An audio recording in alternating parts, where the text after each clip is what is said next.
والسلام على من لا نبي بعده. قال الله عز وجل في شان نبيه الكريم مخبرا وآمرا: إن الله وملائكته يصلون على النبي يا أيها الذين آمنوا صلوا عليه وسلموا تسليما. صلى الله على سيدنا نبينا مولانا محمد صلى الله عليه وسلم صلاة وسلام عليك وعلى آلك وأصحابك يا سيدي يا خاتم النبيين. اللہ کو شان کا کروڑ کرم اور احسان ہے کہ ہم نماز مسجد کی علیحدگی خدا عقیدہ ختم نبوت کی آگہی کو لیے خدا ختم نبوت کورس میں موجود ہیں. اللہ کریم ہم سب کی حاضری کو قبول فرمائے اور جو اس کورس کے معاونین ہیں بالخصوص جامع مسجد بلال کے ٹرسٹیز ہمارے محترم دارس صاحب پروفیسر رئیس صاحب اور دیگر ممبران اور ذمہ داران اور ساتھی صاحب ہمارے مسجد کے امام صاحب محسن صاحب خادم ہمارے محترم جن سب نے مل کر یہ کوشش اور کاوش کی ہے اور بالخصوص مخدوم و محترم جن کے حکم پر اس کو منعقد کیا گیا جناب سید فرد حسین شاہ صاحب کا عظیم اللہ کریم ان سب کو جزائے خیر عطا فرمائے. آج آخر دن ہے اور یہ خدائی 2 ایام میں ہم نے جانا کہ عقیدہ ختم نبوت کے بارے میں آیات مقدسہ احادیث مبارکہ اس کے ساتھ صحابہ کرام علیہم رضوان کے اقوال ائمہ مجتہدین کے اقوال اور ساتھ ہی ہم نے یہ جانا کل کی نشست میں جو دولہ حاضر کا مسلمہ کذاب دولہ حاضر کا مسلمہ یعنی جھوٹا مدعی نبوت مرزا غلام قادیانی کہ جس کی حقیقت تو کارٹون کسی ہے. جیسے کارٹون ہوتا ہے نا شخصیت کو کتنی ہی موسیقہ ہے اسے بلکہ کارٹون سے زیادہ موسیقہ ہے اسے. تو جو شخص یہ کہے کہ بھائی میں اپنے پاجامے میں صوتی اضافہ نہیں ڈالتا اس لیے کہ اس میں برا لگتا ہے تو کھولنے میں دور لگتی ہے اس لیے کسی دوست نے مشورہ دیا روشنی اضافہ ڈالا اور پاجامہ پہننا چھوڑو غرارہ پہنا کرو اور اس میں غرارہ پہننا شروع کر دیا کسی بات نہیں کہ غرارہ پہننا شروع کر دیا اور بیماریوں سے ایک بیماری کر دینا اس کے اپنے لوگوں کی لکھی ہوئی بیماریوں سے آپ کو بیماری بتا دیں گی. بیماریاں جو ہسٹری کا مریض ہو تو جس کو مرغی کے جوڑ کرتے ہیں وہ شخص جو دو نہ مردوں میں ہو نہ عورتوں میں ہو وہ شخص جو یہ کرے کہ مجھے اتنی کثرت سے پیشاب آتا ہے کہ مجھے خود نہیں معلوم ہوتا کہ کب وہ یورین پاس ہو گئے اور اس کا حل وہ یہ نکالے کہ اپنے اوور کوٹ کی جیب میں وہ اس کنجے کے گھوڑے رکھ دے مٹی کے گھوڑے وہ کوٹ کی جیب میں رکھ دیا جاتا ہے. اور چونکہ میٹھا پسند تھا گڑ پسند تھا تو اوور کوٹ کی ایک جیب میں گڑ کی بڑھیا کیا جاتا تھا. مرزا بشیر الدین محمود کی باتیں اس پر میں ہوتی جس کو مقدم مرزا بشیر ایم اے، ٹھیک ہے، تو مرزا بشیر ایم اے نے لکھا کہ حضرت وہ حضرت کے ہوتے ہیں ہمارے لیے تو سبھی سے فخر دجال ہے ہمارے لیے، تو بیٹا اس کو اپنے باپ کو کہہ رہا ہے حضرت، تو حضرت صاحب کو لکھنا پسند تھا تو کوٹ کی جیب میں گول کی چھوٹی چھوٹی ڈلیاں رکھا کرتے تھے اور کثرت بول تھا نہ جانے کا عادت ہو جائے تو ایک جیب میں اس تنظیم کی مٹی کے گولے رکھتے تھے اور الہام بڑی تیزی سے ہوتے تھے حضرت کو الہام کو میں نے آپ کو کر دکھائے تذکرہ جو ان کی کتاب ہے اس میں جو ان کے خشوع اور الہامات کی تفصیل ہو کر میں نے آپ کو دکھا دی کہ کس قسم کی وہی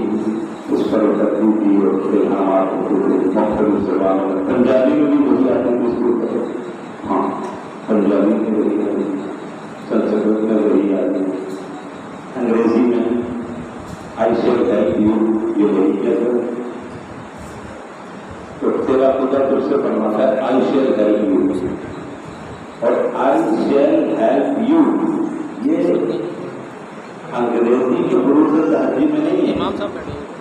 یعنی اے ٹو زی جو words alphabetic A to Z A to C ان ورڈس میں کہیں نہ نہیں ہوئی ہے، یہ اردو کے حروف تہذیب میں انگریزی کی ہوئی ہے، یہ میں نے کہا کوئی بات نہیں کہ آئی شیل ہیلپ یو تو آئی سے نہیں لکھا،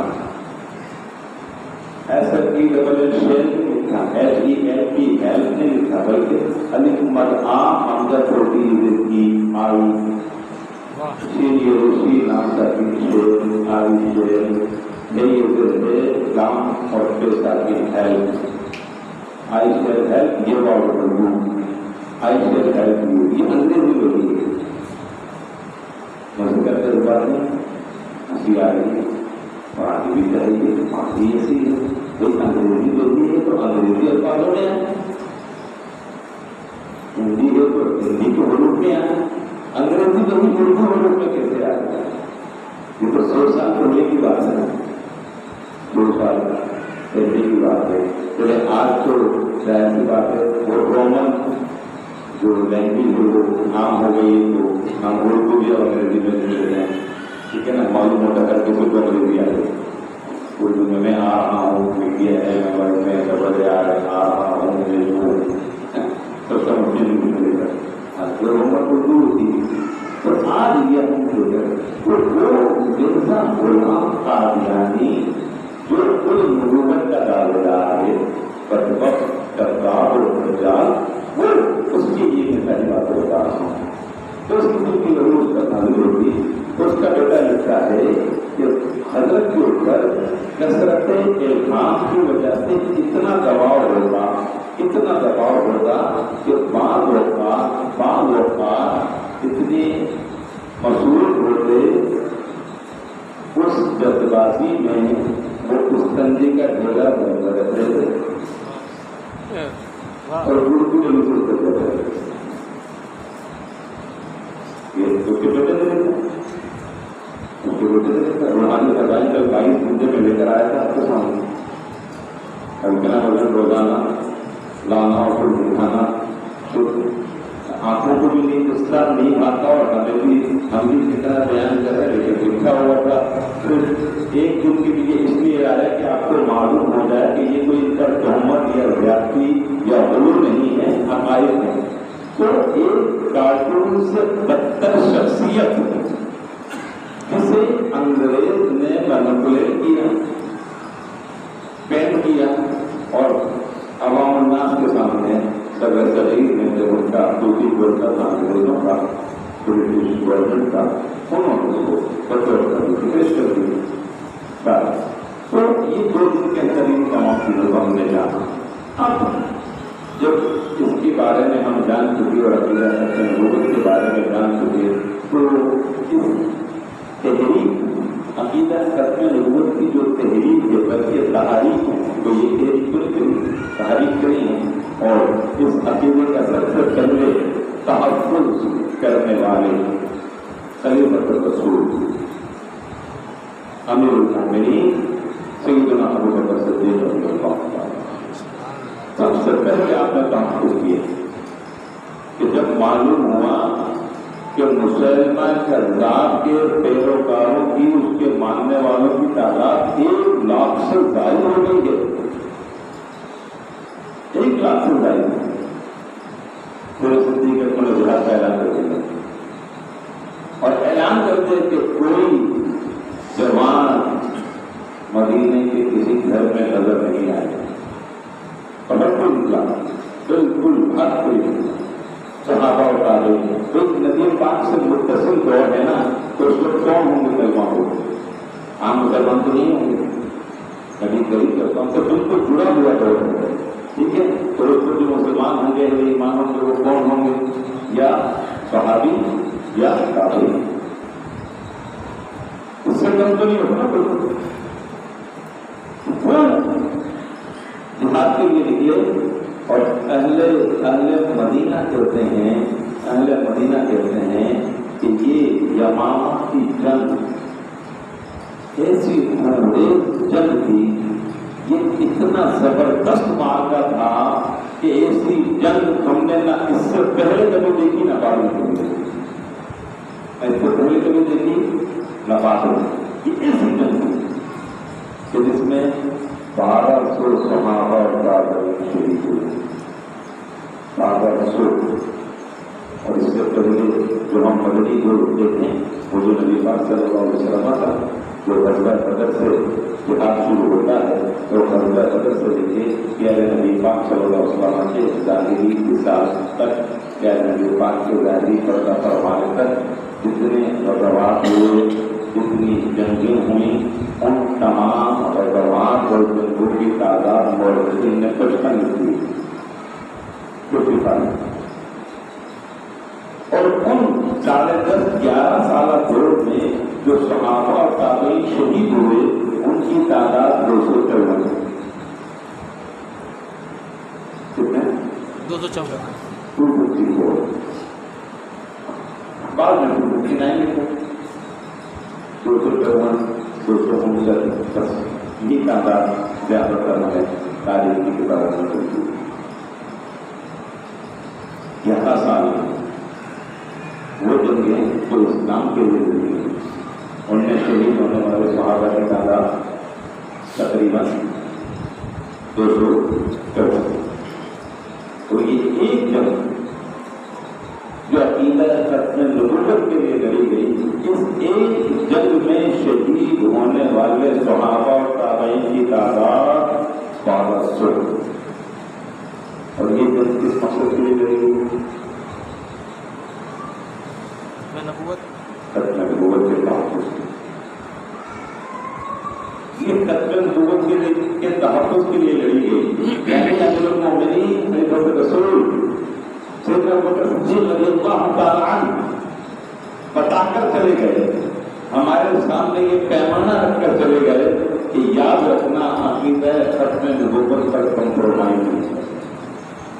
اس پر کمپرومائز نہیں. آخری نبی آ گئے، فرما گئے جہادی لا نبی بعد، فرما گئے جہادی لا نبی بعد. ہاں ہر زمانہ سن لے یہ نوائے ہادی لا نبی بعد، لا نبی بعد. پھر صدیق کر کے بتا دیا. اور جو سبق آپ نے دیا الحمدللہ الحمدللہ امت نے سبق کو یاد رکھا. اور جب کبھی جہاں کہیں کسی جھوٹے مدعی نبوت نے دعوی نبوت کیا، اہل ایمان سچے غلامان مصطفیٰ اور عاشقان رسول انہوں نے اس کو جہنم میں پھینک دیا. ابوبکر صدیق سے جواب پاؤں اور بتا دیا گیا ہے. اور جو جہاں کہیں جو کوئی کذاب اور دجال آیا اس کو قتل کیا گیا، اس کی گردن ماری گئی، نہیں چھوڑا گیا. تو وہ جس پر 1200 صحابہ شہید ہوئے اور ان میں ایک بڑی تعداد حفاظ صحابہ کی جو تقریباً 700 بنتی ہوئی.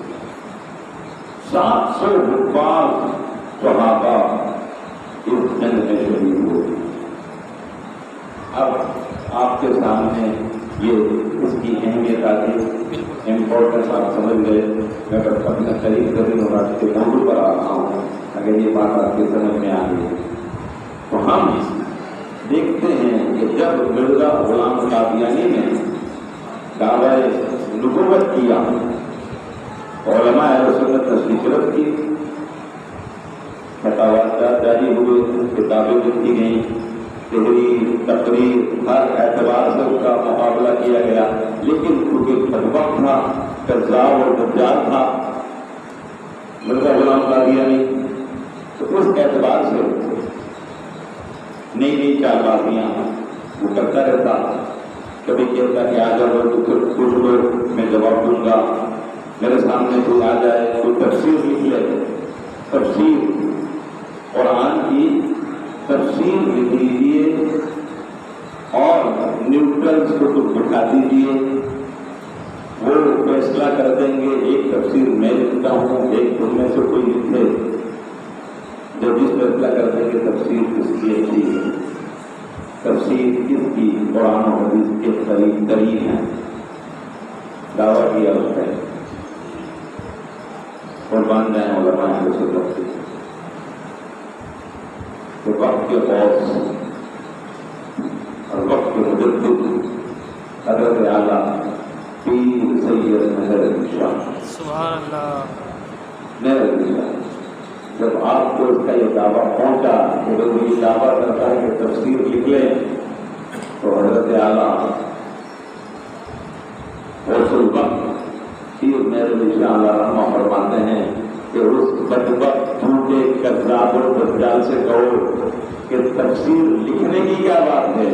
کاغذ اور قلم سامنے رکھ دو، جس کے اشارے سے قلم چلے گا وہی ہٹ پر ہوگا. سبحان اللہ سبحان اللہ. لکھنا نہیں ہے، اشارہ کرنا، اشارہ کرنا. بھاگا وہاں سے بھاگا، نہیں آیا سامنے، نہیں آیا. اس نے کہا نہیں جی یہ معاملہ نہیں، بلکہ ایسا کرتے ہیں مباہلہ کرتے ہیں، مباہلہ کرتے ہیں یا دعا کرتے ہیں، کسی اندھے کو بلا لیجیے، نابینا کو لنگڑے اور بوڑھے کو بلا لیجیے، آپ بھی دعا کریں میں بھی دعا کرتا ہوں، جس کی دعا سے نابینا بینا ہو گیا، آنکھیں مل گئیں، جس کی دعا سے لنگڑے اور بوڑھے کو ہاتھ اور پاؤں مل گئے، تو جس کی دعا قبول ہوگی وہ حق پر ہوگا. حضرت اعلیٰ پیر سید مہر علی شاہ اعلیٰ رحمہ فرماتے ہیں کہ او بدبخت کذاب اور دجال، لوگوں کو فریب کاریوں میں نہ الجھا، لوگوں کو فریب کاریوں میں نہ الجھا، تو لنگڑوں کو ٹانگے اور بوڑھوں کو ہاتھ دینے کی بات کرتا ہے.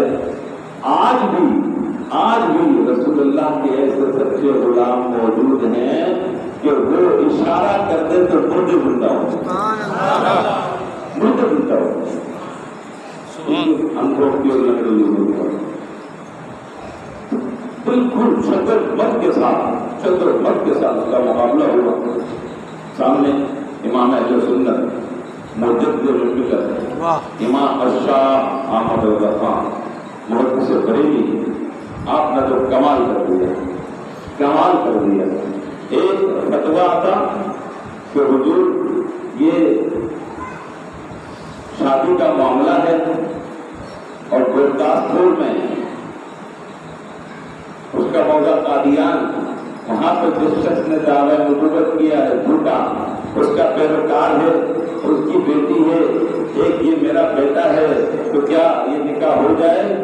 امام اہل سنت نے فرمایا کہ تم نکاح کے بارے میں پوچھتے ہو،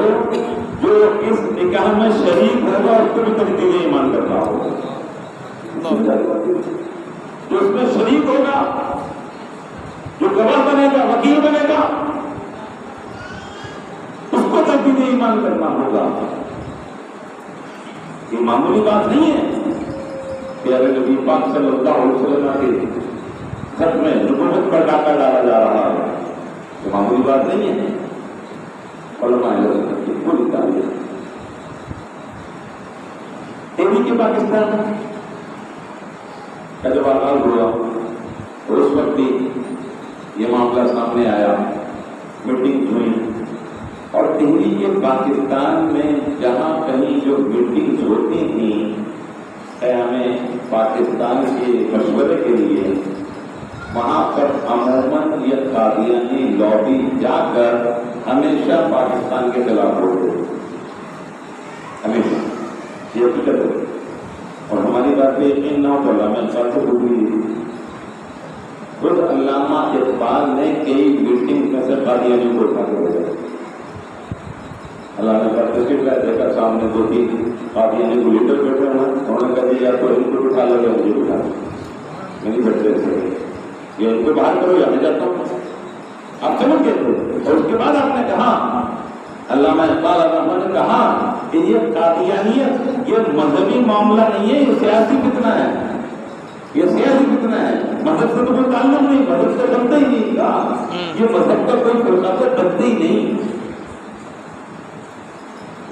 سے انکار کرتے تو مذہب ہی کوئی نہیں، ایک بار دوسری بار اس کی شخصیت کو دیکھیں تو کارٹون سے زیادہ نہیں ہے، تو کوئی بھی بات ان کی سمجھ میں آنے والی نہیں ہے، لہذا ان کے ساتھ ہم نہیں کر سکتے۔ چالیں چلتے رہے تو چالیں کامیاب نہ ہوئی، اور الحمدللہ ثم الحمدللہ پاکستان مالک حدود میں آ گیا۔ اس کے بعد بھی ان کی ریشہ دوانیاں جاری رہی، ان کی ریشہ دوانیاں، اور اسی حوالے سے ہمارے محترم محقق اہل سنت حضرت علامہ نصیر محمد صاحب سے دور کی دوری مدد اللہ علی حضرت تشریف فرما ہے، یہ نیا رسالہ یہ آپ کو تحفے کے طور پر دیا جائے۔ منکرین ختم نبوت کی ریشہ دوانیاں، اسلام کے خلاف میں جو معاملات ہیں وہ تو ہیں، لیکن ساتھ ہی ساتھ وطن کے خلاف، ملک ملت کے خلاف جو ان کے معاملات رہے ہیں، جو سازشیں رہی وہ اس کے اندر اشارہ کی گئی۔ اور قیام پاکستان کے ساتھ ہی ایک ہمارے ساتھ بیٹ لگ جو ہوگا بدقسمتی وہ یہ کہ پاکستان کا پہلا وزیر خارجہ وہ قادیانی ہے،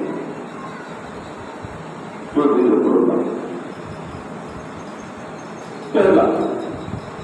وزیر خارجہ، اور وہ پہلا وزیر خارجہ جو اسلامی جمہوریت پاکستان کا پہلا وزیر خارجہ جو قادیانی بنا، اس کے اثرات ابھی تک ہیں، کیونکہ فورن منسٹر کے اختیارات کو اگر بات کرنا ہم دیکھیں تو پرائم منسٹر سے زیادہ ہے، جی بالکل پرائم منسٹر سے زیادہ ہے، فورن منسٹر ہے،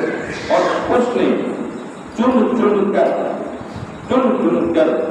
قادیانی عقائد رکھنے والے لوگوں کو دیگر ممالک میں سفیر لگوایا، اور جو سفیر بننے کی اہلیت نہیں رکھتے تھے تو کم از کم آفس میں ضرور رکھوا دیا گیا، اسٹاف میں ضرور رکھوا دیا، خواہ وہ اسسٹنٹ ہی کیوں نہ ہو، اکاؤنٹنٹ ہی کیوں نہ ہو، خواہ چوکیدار ہی کیوں نہ ہو، کوئی پیون کیوں نہ ہو، لیکن اس کو دنیا بھر کے ممالک میں ایک دو آدمی اس نے رکھوا دیے، اور اس کے اثرات آج تک ہیں، کیونکہ یہ جو آج بھی گزشتہ حکومتوں میں گزشتہ ادوار میں بھی جب یہ باتیں ہمارے سامنے آتی ہیں نا کہ وہ فلاں منسٹر جو ہے، فلاں وزیر جو ہے وہ قادیانیوں کے لیے بڑا نرم گوشہ رکھتا ہے، تو وہ خود وہ نرم گوشہ نہیں رکھتا، بلکہ اس کا کنیکشن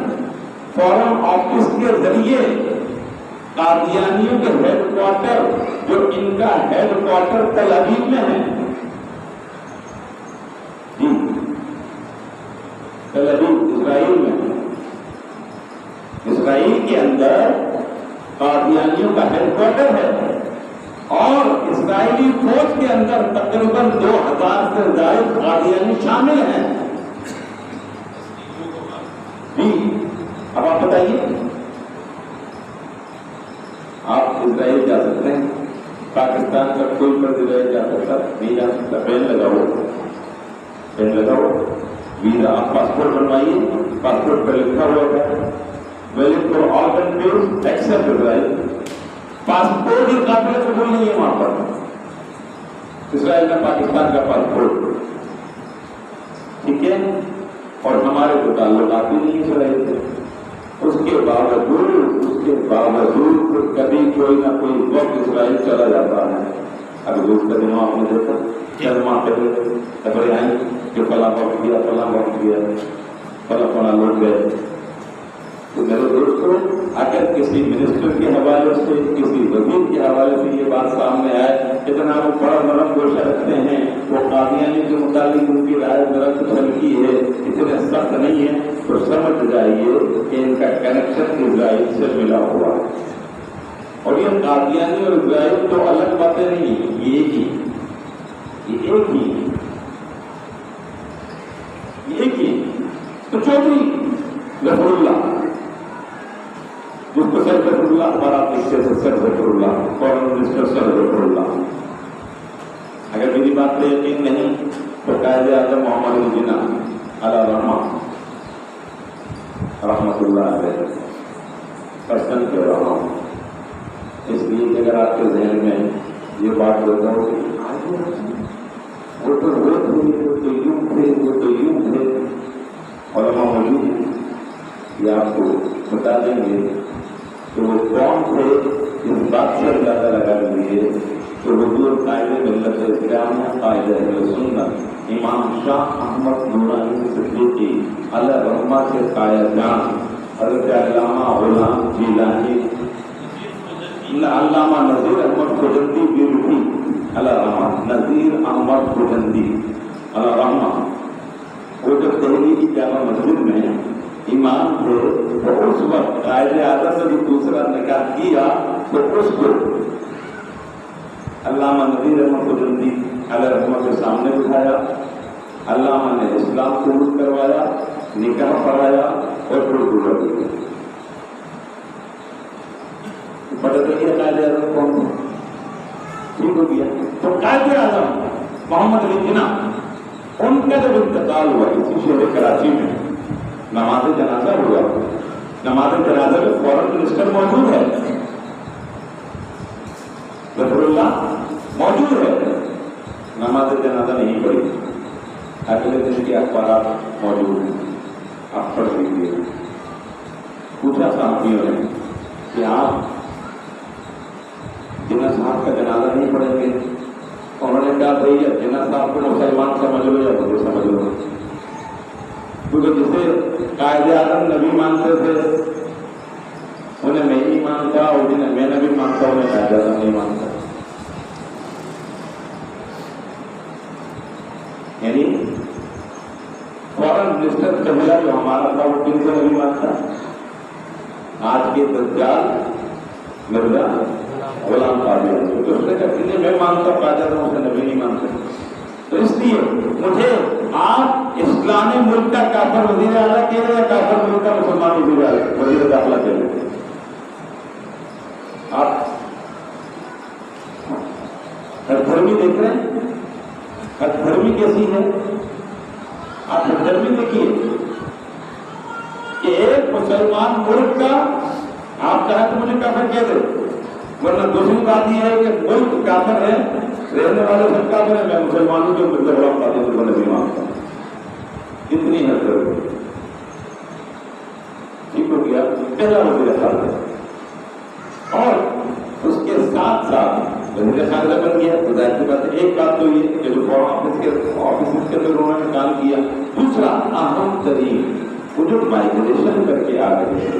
مہاجرین ان کی جو آباد کاری ہو رہی تھی تو ایسی بات ہو ہندوستان سے جب ہجرت ہوئی اور مورخین لکھتے ہیں کہ دریافت دنیا کی سب سے بڑی ہجرت ہوئی. اب تک کی سب سے بڑی ہجرت تھی پاکستان کرنے کے بعد کہ ہندوستان سے کروڑوں لوگ یہاں آئے اور یہاں سے لاکھوں ہندو ہندوستان سے بہت بڑی ہجرت تھی. وہ جو ہندوستان سے مسلمان آ رہے تھے پاکستان اور وہاں پہ اپنی جائیدادیں اور کارخانے اور کوٹھیاں اور بنگلے چھوڑ کر آ رہے تھے اور یہاں آ کے وہ کلیم کر رہے تھے. لیکن چونکہ قادیانی اپنے پنجے گاڑ چکے تھے انتظامی طور پر قادیانی اپنے آپ کو مضبوط کر چکے تھے پاکستان میں. ابتدان بالکل شروع میں انہوں نے اپنا جال بچھا دیا تھا. تو وہ جو رئیس زادے اور نواب زادے گاڑیاں اور بنگلے اور مال و متا اور کارخانے چھوڑ کر کہ جن کے گھر میں 6 8 نوکر چاکر ہوتے تھے ان کی خدمت کے لیے، وہ جب یہاں آ کے کلیم کرتے تو بجائے کلیم کے اگینسٹ میں کچھ دینے کے کیمپ میں بٹھا دیا جاتا. یہاں پہ جائیے یہی کچھ نہیں، آپ کو کیا دیں. اور اگر دوسری جانب دیکھیں تو وہ قادیانی جو ہندوستان سے گھوڑ کے ننگے آتے تھے، وہاں بھی ان کا کچھ نہیں تھا، وہاں بھی کچھ نہیں تھا اور لے کر بھی کچھ نہیں آیا. ان کا حال یہ ہوتا کہ جب وہ یہاں آتے تو چونکہ یہاں پہ جال بچھا ہوا تھا، نیٹ ورک بچھا ہوا تھا، تو جیسے ہی کوئی کہتا کہ مرزا غلام قادیانی کا فالوور ہوں، ٹھک کر کے اس کو کوئی نہ کوئی تعلیم کا کارخانہ میں ہڈیاں جو ان کو چھوڑ کر گئے تھے کلیم کیا گیا، وہ کلیم فارم دیتے تھے بڑی بلا کارخانہ ہے وہ ہم آپ کو دیتے تھے، یہ فارم بڑی بلا کی گئی ہم دے دیتے ہیں آپ کو. اور اس کا نتیجہ یہ ہوا کہ اس وقت بڑی بڑی ٹیکسٹائل ملز، کپڑے کے کارخانے، قالین بنانے کے کارخانے، وہ بڑی بڑی بھٹیاں اور رومیں اور دیگر کارخانے، دیگر مصنوعات بنانے کی فیکٹری قوم قادیانیوں کو دے دی. زمینوں پر بالکل کوئی حساب ہی نہیں تھا ان کا کہ جتنی ایکڑوں کے حساب سے، مرلے کینال کے حساب سے جتنے دینے. اور خود رقبہ کے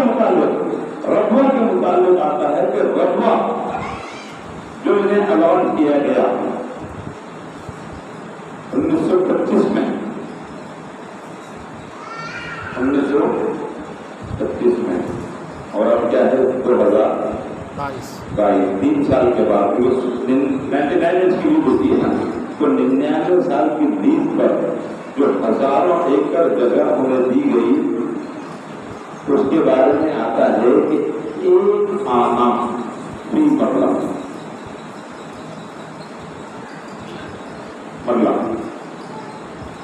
دیکھو، ہاں دیکھو حیرت ہوگی، نہیں مرلہ نہیں ہوتا آنا. اگر میں تو وضاحت کر دوں گا، 1 روپیہ جو آج بھی آپ ختم ہو چکا ہے 16 آنے ہوتا ہے، 16 آنے. اور اگر کہیں تو میں آپ کو اس کو ڈیمو بھی کر کے دکھا دوں کہ کسی زمانے میں وہ 10 پیسے چلتے تھے، اس سے چھوٹے 5 پیسہ ہوتا تھا، اس سے چھوٹی پائی ہوتی تھی، 1 پائی 2 پائی 3 پائی، ٹھیک ہے. ہاں تو آپ اندازہ لگا لیجیے، میں نے اور ایک چیز بڑھا دی صحیح حساب سے کہنے کا. تو 1 روپے میں جو 16 آنے ہوتے ہیں، یعنی تو 1 آنے کا فی مرلہ تو 1 روپے کے 16 مرلے.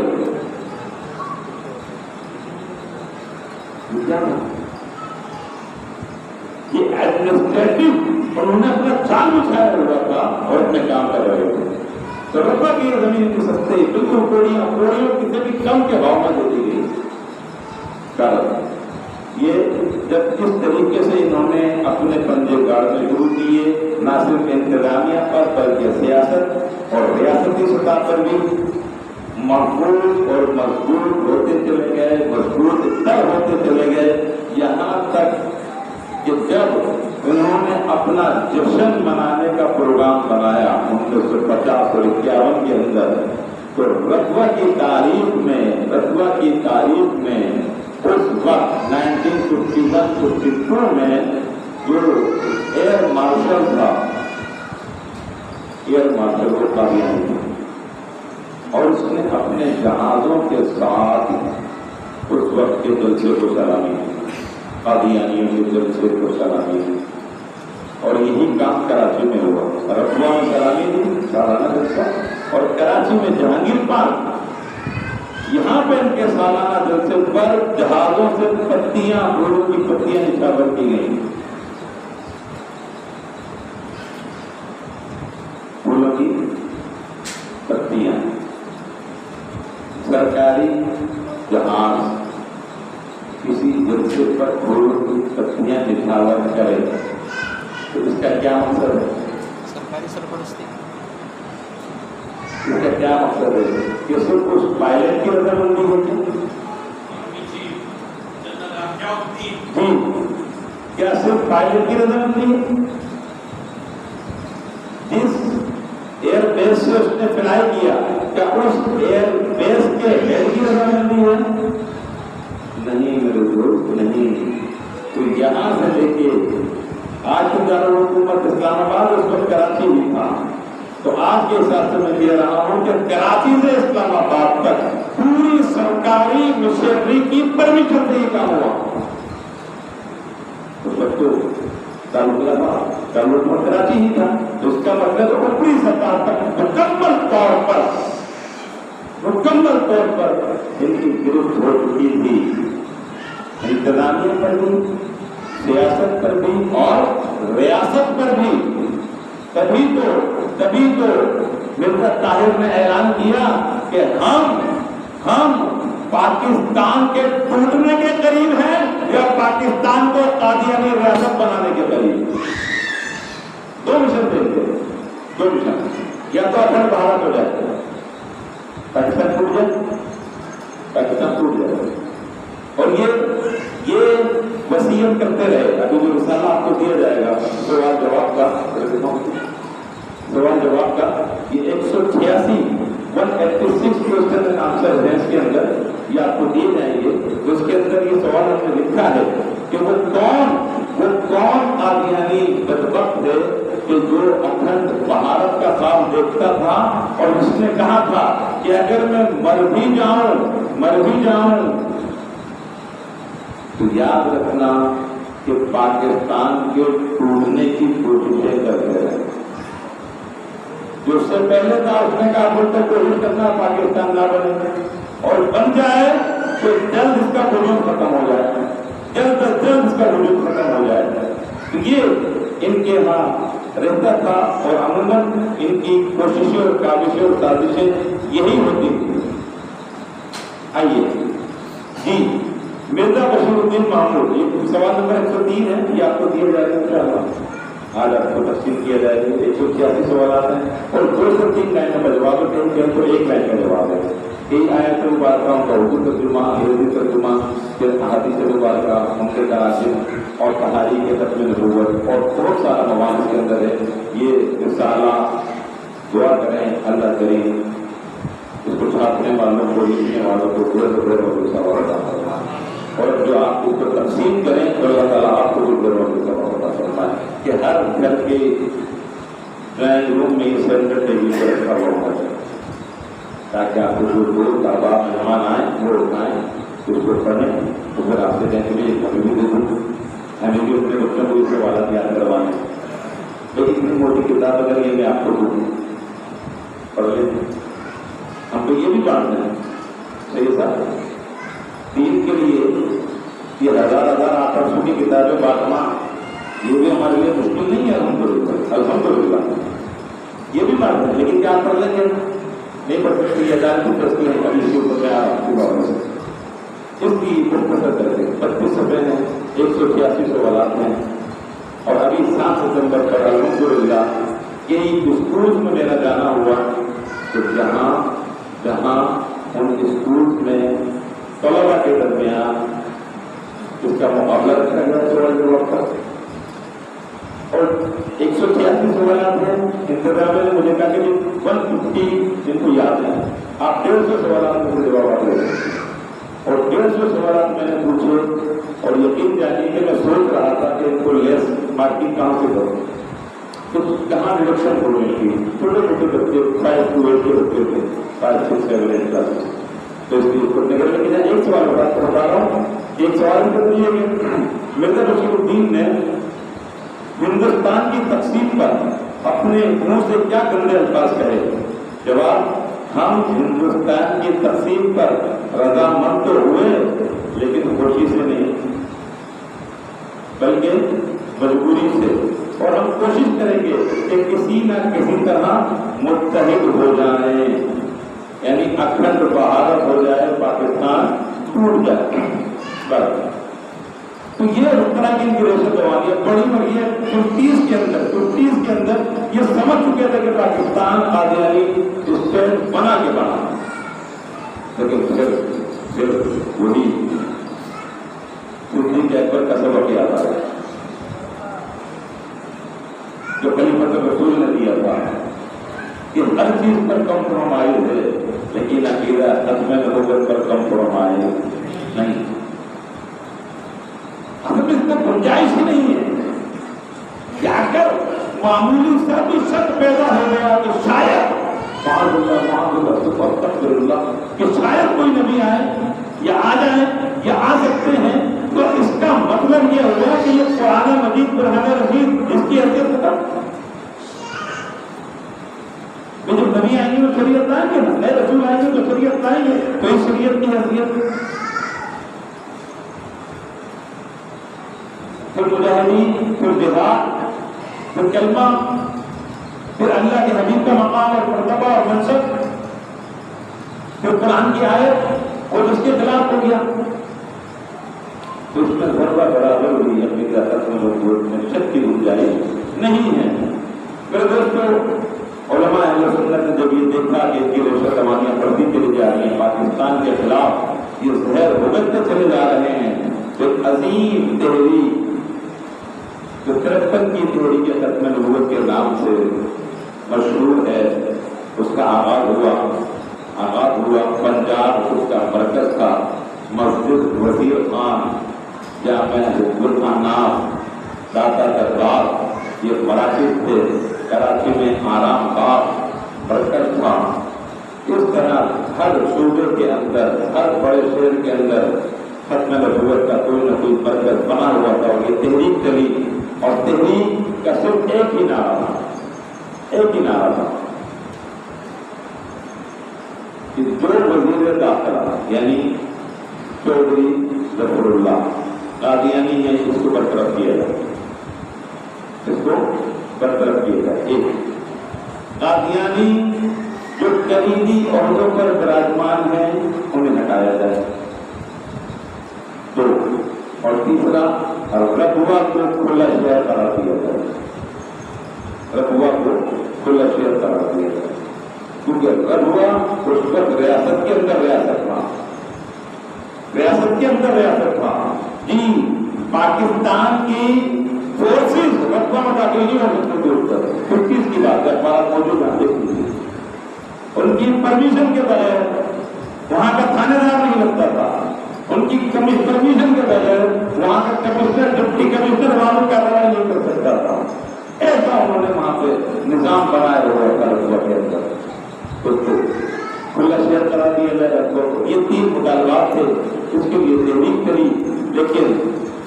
میرے دوستو اسلامی جمہوریت پاکستان میں علماء مصطفیٰ جو تاجدار ختم نبوت کے نعرے لگا رہے تھے، ان پر اسٹیٹ فائل کیے گئے، لاہور کی گلیاں سرخ ہو گئی، علماء مصطفیٰ کے خون سے سرخ ہو گئی، ہر بیٹھ خون میں خون تھا، لیکن عاشقان مصطفیٰ پیچھے ہٹنے کو تیار نہیں تھے، کارن آمریت کی تحریک کو دبا دیا گیا اور دبایا گیا، اور اس وقت اس طرح کے مظالم علماء مصطفیٰ پر کھائے گئے کہ وہ مجاہد ملت، مرد مومن، مرد غازی حضرت علامہ عبدالستار خان نیازی علیہ رحمہ، کہ جو تحریک پاکستان کے بھی سپاہی تھے، جی قائد اعظم کے سپاہیوں میں شامل تھے علامہ مصطفیٰ خان نیازی علیہ رحمہ، وہ اور غازی کشمیر حضرت علامہ ابوالحسنات سید محمد احمد قادری علیہ رحمہ، جو انتہائی مثبت ضعیف تھے، انہیں اور ان کے بیٹے علامہ سید خلیل احمد قادری علیہ رحمہ، ان تینوں افراد کو پھانسی کی سزا سنائی گئی، اعلان ہو گیا۔ جب یہ خبر عام ہوئی، پاکستان بھر میں مظاہرے ہوئے، لوگ باہر نکل آئے اپنے علماء سے محبت کے لیے کہ ایک ان کا جرم کیا ہے، کیا انہوں نے چوری کی ہے، انہوں نے ڈاکہ ڈالا ہے، انہوں نے کیا کیا، کوئی پیٹرول پمپ جلایا، کوئی ریاست کے خلاف بات کی، کوئی ملک کے خلاف بات کی، ان مجاہدین کا قصور کیا ہے؟ صرف اتنا کہ تاجدار ختم نبوت کا نعرہ لگا رہے ہیں، اس بات پر ان کو پھانسی کی سزا دی جا رہی ہے۔ اور یہ بات جب ملک سے باہر گئی تو اسلامی ممالک کے کئی سربراہ نے بھی اس وقت کی انتظامیہ کو حکومت کو پاور کروایا کہ یہ بات بہت خراب ہو جائے گی، آپ اس کو کنٹرول کریں۔ جن کو پھانسی کی سزا سنائی گئی ہے ان کے عام معافی کا اعلان کریں، ان کی سزا ختم کریں، ورنہ بات بہت خراب ہو جائے گی، بہت بڑھ جائے گی۔ دوبارہ تو پھانسی کی سزا واپس لی گئی، لیکن وہ تحریک کب نتائج نہ آئے، نتائج آئے 17 میں جب نیشنل کالج کے 80 کے طلبا نارتھرن ایریاز کی سیل کے لیے نکلے۔ ہم جن جگہ کی چھٹیوں میں ہوتا ہے ضروری جواب دیکھ کر آتے ہیں، کلام دیکھ کر آتے ہیں، رمبری دیکھ کر آئیں، کوٹا دیکھیں، مسلم دیکھیں، پاکستان کا کشمیر ہو کر آئیں۔ تو اس وقت بھی کچھ طلبا نے پلان کیا اور وہ بائی ٹرین انہوں نے سفر اختیار کیا۔ تو رتبہ کے اسٹیشن، جب رتبہ کا اسٹیشن آیا تو ان طلبا نے تاج تاج ختم نبوت زندہ باد کے نعرے لگائے۔ آج تک ہمیں معلوم تھا کہ یہ منکرین ختم نبوت کا گڑھ ہے، یہ ان کا گڑھ ہے۔ تو یہاں پر اس کا اظہار تو ضروری ہے، بلکہ افضل ہو گیا، یہاں تو واجب ہو گیا، یہاں تو بتایا جائے کہ ہم کون ہیں، ختم نبوت کے جانے والے ہیں، نعرے لگائے۔ اب دیکھیے ان کی مینجمنٹ اور ان کی تمام تر انتظامی اور ان کی مشنریز کی اپنی کارروائیاں دیکھیے کہ وہ ٹرین جس میں وہ طلبا تھے جنہوں نے نعرے لگائے، ٹرین آگے بڑھ گئی، لیکن خبر رتبہ پہنچائی گئی کہ ایسے ٹرین گزری ہے اور اس ٹرین میں جو بچے تھے، جوان لڑکے کالج کے، نیشنل کالج کے، انہوں نے ختم نبوت زندہ باد کے نعرے لگائے ہیں۔ وہاں سے آرڈر جاری ہوئے کہ معلوم کیجیے یہ لوگ کہاں گئے، واپسی کب ہے، ٹرین کون سی ہے، بوگی نمبر کون سا ہے۔ یہ پوری خبر لی گئی اور جب وہ طلبا واپس آ رہے تھے اور ٹرین دوبارہ رتبہ اسٹیشن پر رکی تو لاٹھی اور ڈنڈا بردار قادیانی غنڈے پوری ٹرین کو چھوڑ کر اسی اسپیسیفک بوگی کے اندر داخل ہوئے اور طلبا کے اوپر ڈنڈوں اور لاٹھیوں اور چھریوں سے حملہ کر دیا، بہت زبردست کیا، زخمی کر دیا۔ درجنوں طلبا، ہر طالب علم زخمی تھا، کسی کا ہاتھ ٹوٹا، کسی کے پاؤں، کسی کے گردن پہ زخم، کسی کے جسم پہ زخم، اور ڈنڈوں اور لاٹھیوں سے بہت مارا۔ جب یہ خبر سامنے آئی تو پھر علماء اہل سنت نے اب ارادہ کر دیا کہ اب انہیں نہیں چھوڑنا، اب یہ ہمارے بچوں تک بات پہنچ گئی ہے، اب یہ رتبہ اسٹیشن کیا یہاں سے اب ہم گزر بھی نہیں سکتے، کیا ہم رتبہ اسٹیشن سے بھی اب نہیں گزر سکتے، اب ہمارے ساتھ یہ سلوک ہوگا۔ علماء اہل سنت نے فیصلہ کیا، سامنے آئے تمام مکاتب الفکر کو ملے، تمام مکاتب الفکر سے مل کر پھر اس کام کو آگے بڑھایا، لیکن سلام ہو علماء اہل سنت کو کہ قیادت و سیادت علماء اہل سنت کے حصہ ہے، الحمدللہ۔ اور اس کے ساتھ ہی عوامی طور پر بھی کیمپین چلی، مظاہرے، جلسے، جلوس، کانفرنسز، ختم نبوت کانفرنسز، اور دوسری جانب کیونکہ الیکشن ہو چکے تھے اور کراچی سے حضرت علامہ شیخ الحدیث میں تفسیر استاد العلماء حضرت علامہ عبدالمصطفیٰ الازہری علامہ اور قائد ملت اسلامیہ، قائد اہل سنت امام شاہ احمد درانی صدیق علیہ الرحمہ کراچی سے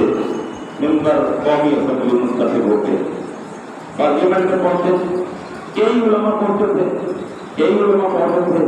مکاتب الفکر کے علماء پہنچے تھے، لیکن یہ جس کا نصیب تھا، کہا نا کسی نے کہ یہ شہادت بزور بازو نہیں کی، یہ شہادت بزور بازو نہیں، نہ بخشت خدا ہے بخشت کا، بس یہ اللہ جس پر بخشتا ہے نا شہادت اسی کو ملتی ہے۔ اگرچہ اس اسمبلی سے پہلے، اس پارلیمنٹ سے پہلے ایوان میں مفتی محمود صاحب بھی پہنچتے رہے، غلام گوش ہزاری نیازی بھی پہنچتے رہے، جماعت اسلامی کے لوگ بھی پہنچتے رہے، جمعیت علماء اسلام کے لوگ بھی پہنچتے رہے، لیکن پہلی مرتبہ علماء اہل سنت پہنچے جمعیت علماء پاکستان کے پلیٹ فارم سے، پہلی مرتبہ علماء اہل سنت پہنچے۔ علماء تو ایک پہنچے تھے، لیکن آپ کو معلوم ہے ذرا نشہ جو ہوتا ہے نا، نشہ پیسے کا اور اقتدار کا اور دولت کا، وہ بڑا برا ہوتا ہے بہرحال۔ لیکن جب قائد اہل سنت کے ساتھ 4 افراد رہے،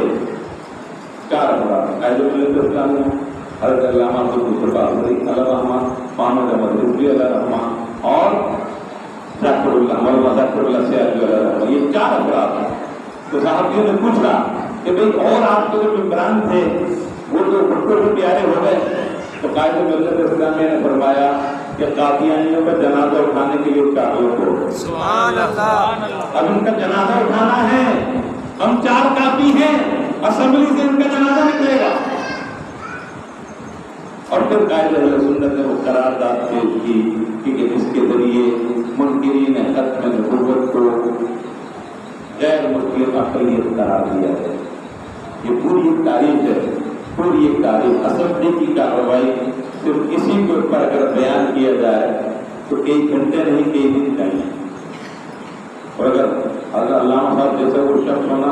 فرض ہو تو وہ تو آپ کے سامنے بالکل اس طریقے سے آپ کو اسمبلی میں لے جائیں، ہر وہ چیزیں ایسی اصبر ہیں، ہر چیزیں آپ کے سامنے بیان کرے، اور یہ چیزیں کتابوں میں لکھی ہوئی ہیں، موجود ہیں، حوالہ جات کے ساتھ یہ بات پیش کی جاتی ہے۔ بغیر حوالے کے تو لوگ بہت سارے اپنی باتیں لکھتے ہیں اور اپنی مرضی سے نام آگے پیچھے کر لیتے ہیں، لیکن ایک کتاب میں آپ کے سامنے لے کر آیا ہوں، PDF کے ذریعے آپ کو مل جائے گی انشاءاللہ، جس کے اندر ہم نے اسمبلی کا ریکارڈ ڈالا ہے کہ قرارداد ختم نبوت کا اصل محرک کون۔ ہر مقصد پھر کہتا ہے کہ ہمارے لیڈر نے قرارداد پیش کی، ہمارے لیڈر نے قرارداد پیش کی، تو 70 تک 80 تک 90 تک بھی ہر کوئی اپنی بولی بول رہا تھا، لیکن 90 کے بعد 20 سال کے بعد جب اسمبلی کا ریکارڈ اوپن ہو جاتا ہے تو 20 سال کے بعد جب اسمبلی کا ریکارڈ اوپن ہوا تو الحمدللہ 10,000 صفحات پر مشتمل 3 مہینے کی اسمبلی کی کارروائی۔ 30 جون کو یہ بل پیش ہوا، 30 جون کو، جولائی، اگست، سپتمبر، 7 ستمبر کو یہ فیصلہ ہوا، تو تقریباً 3 مہینے کے قریب جو کارروائی ہوئی اس کی ہر تحریر جو اس کا طریقہ کار ہے اسمبلی میں ریکارڈ مینٹین ہونے کا وہ لکھا گیا، اور وہ 10,000 صفحات پر مشتمل ہے۔ الحمدللہ اپنے نبوت کی لائبریری میں وہ 10,000 صفحات ہوگی۔ اسی میں سے ایک اسکین کاپی نکال کے ہم نے اس کے اندر ڈالتی ہے کہ the National Assembly of Pakistan debates official report,